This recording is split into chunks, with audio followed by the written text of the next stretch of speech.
There's an old saying that I heard that there's two kinds of people born in the hospital every day.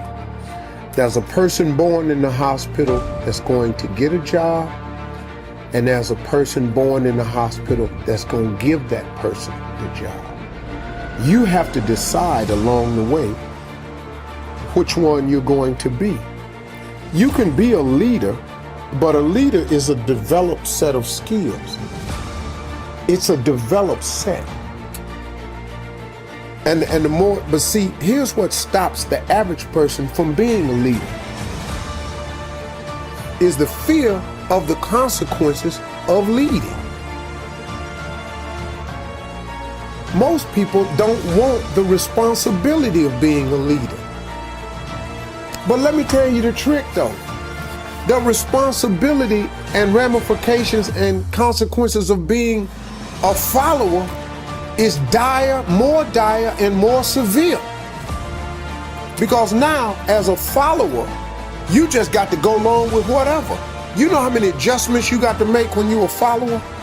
But the man come in and decide I'm having layoffs, and he hand you a slip and it's Christmas. What? That wasn't in your plans, but you decided you didn't want to be a leader, you want to be a follower. Now guess what? You got to deal with that. If I'm a leader and I own a company and the company start losing money, you think I'm fitting to not have my life? No. Cutbacks start on the follower. The leaders don't go, well, let me quit. Because if I quit, ain't nobody eating. The cutbacks start at the bottom. So you have to make a decision if you're going to be a leader or not. But understand what a leader is, though. Sometimes you just really want to be the leader of your own life. See, you don't have to lead a world leader.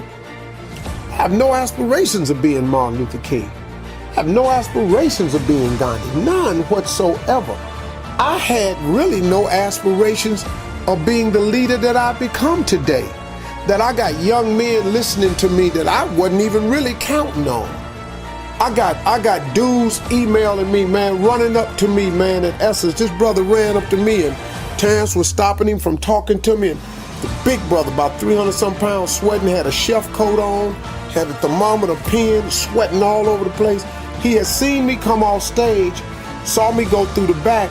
He ran all the way around to meet me.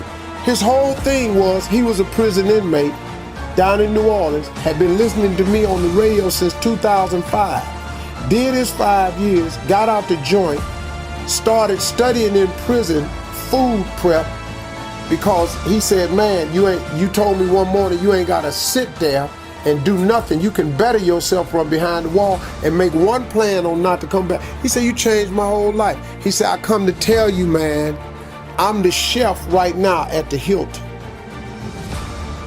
But the big dude was just crying. We ended up hugging. I cried with him because, I be feeling people like that. I have no idea, nor did I have an aspiration to be an inspirational person to them.